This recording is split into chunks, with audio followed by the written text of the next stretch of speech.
Hello guys, and welcome back to another Toy Command video. This is another piece of equipment that I inherited. This was my granddad's, which is my mum's father, and he passed away in around about 1988. I was only around about 18 at that time, and I inherited this.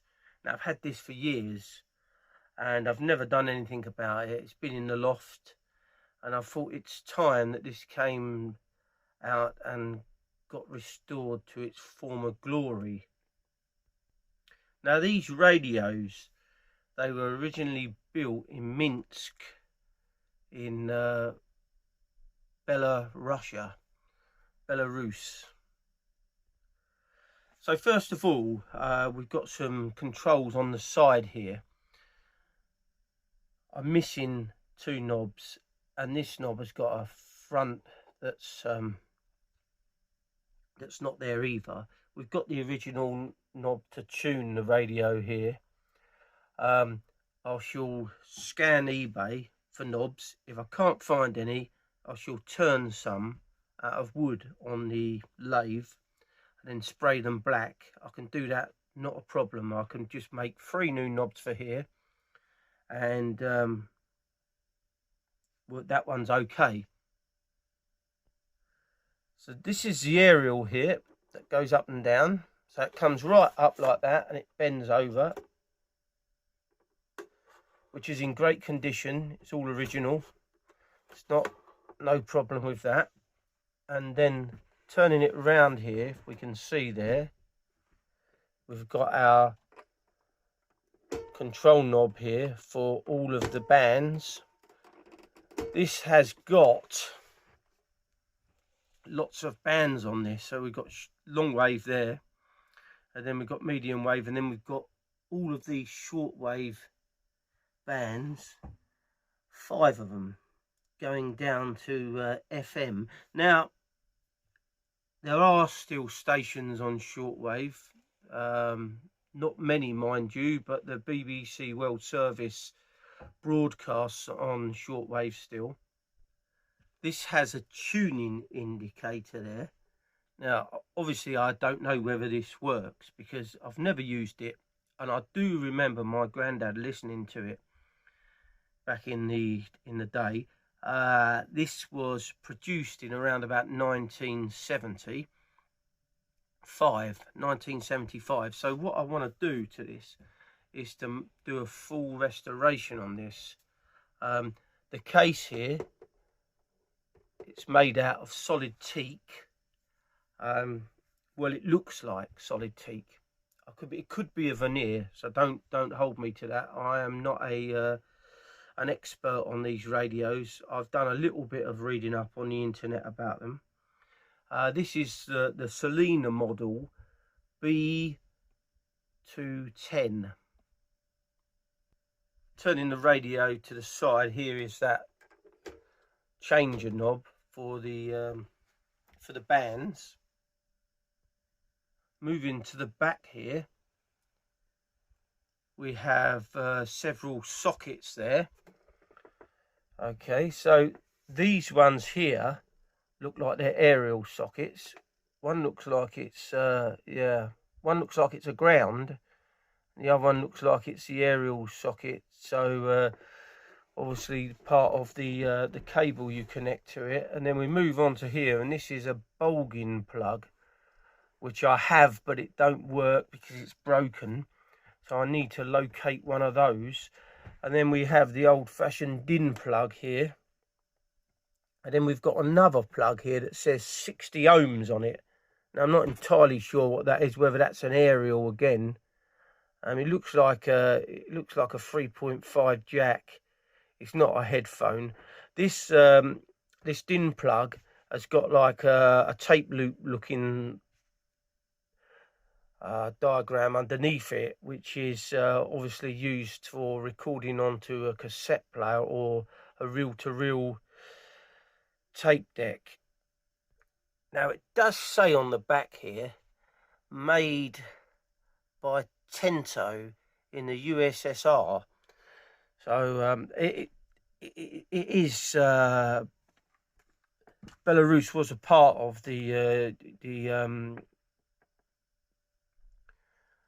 of the Russian state back then. And at the very bottom here, we've got our battery compartment. If we wanted to use batteries in it, I've undone it. It's in pretty good condition in there. This has just been sitting around for ages collecting dust. So I really want to get cracking on this job as well eventually. We have a plastic handle at the top here with a metal strip that goes across. I remember this in my granddad's house. He was sitting there. I mean, this is the father of my Uncle Stanley, who I inherited the hi-fi from. So it was all a bit of a musical.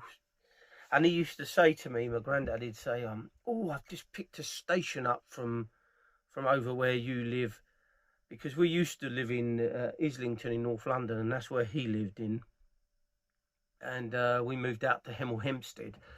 And it was funny because he used to he loved tuning into all these shortwave radio frequencies and that. And I did read up, there's still other stuff on there. They said there's Morse code going on there. Whether that's true or not, I do not know. So I'll be spying on people on the Morse code. Probably the Russians.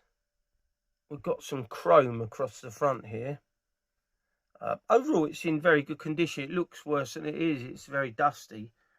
What I want to do is strip the whole thing down, take the case off here, strip that down and repolish it. I was thinking of doing it in maybe a walnut colour or something with some reveneer in it, but I'll see. I wanted to try to keep it as original as possible, really. And then I had these ideas of putting one of those leather straps over here, taking this off, but that'd be ruining the originality of it, which I didn't really want to do. This has got a light on here as well. You can press on it, just lights up. I need to read up a bit more about these bits. This is the power switch there. So that clicks in and out. That all seems to be working fine. I just think it needs taking apart. Well, first of all, what I need to do is to find one of these. So this is the original plug. I think this is a Belgian plug, but as you can see, this is all loose and it's popped out. So that needs to be sorted. So I need to get a new plug. And I shall make a custom power cord for it. Yes, I know it's not an audiophile piece of equipment, but we can always, upgrade all sorts of stuff. We shall take a look at in another video. This is only a short video today. In another video, when I strip it down, we should look at the interior of this radio and see what sort of parts they would have used. Now, this is a transistor radio. It's not got valves in it. But I can remember listening with my granddad, even all them years ago, these sort of old radios, they always sounded very warm sounding, even though it was a transistor radio. So another little thing on the underneath here, we've got an inspection. Quality control. Please do not remove this label. It safeguards your interests should service be required. It doesn't have a date on it, but it does have a signature. And it does have, I mean, that could be a date, but I can't read it. But it's in very good condition, that sticker, considering it's from 1975. Well, it may be 1976 or 1977. I'm not entirely sure. And I'd be really interested to find out where you would have purchased a radio like this. Whether you would have gone to some of the old electrical stores in the UK, one called Rumbelows. I don't know whether anybody remembers that. And Lasky's, that's another one, Lasky's. I remember buying a an Oric 1 computer back in the day from Lasky's. That's a blast from the past.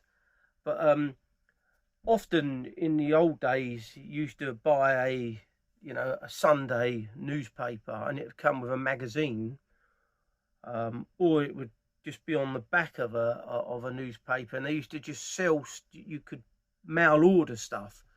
So whether this came from a mail order or whether this was purchased in an electrical store, I couldn't tell you. If you know, let me know. I'm always interested to find out things like that. But all in all, I want to bring this back to its former glory, so I can keep hold of it and put it in the AV room on display, really. I will use it as well. If it works, I shall listen to the radio on it as well. I want to, preserve it, really, because it was a part of my family's history, really. It's only a Russian. They don't fetch much on eBay. Not that I want to sell it anyway. I looked on eBay. There was loads of them built, and you can buy some already in great condition for around about £90. So they're worthless in a sense, but because it's just what was my granddad's one, I want to bring it back. So I think that's it for this video. Obviously this isn't an audio file video. So if there's any of you radio enthusiasts out there, perhaps you could give me some pointers. Maybe if there's a website where I can get the knobs. I will Google it myself, obviously. If you know of any places that do parts for this Selena radio, it would be welcome. So I think that's it for this video. So I hope you like this. Thanks for watching another Tweaker Man video. If you're new to the channel, don't forget to subscribe. Don't forget to give this video a like. Don't forget to press that notification bell so you're notified each time I upload a new video. And thank you for watching, guys.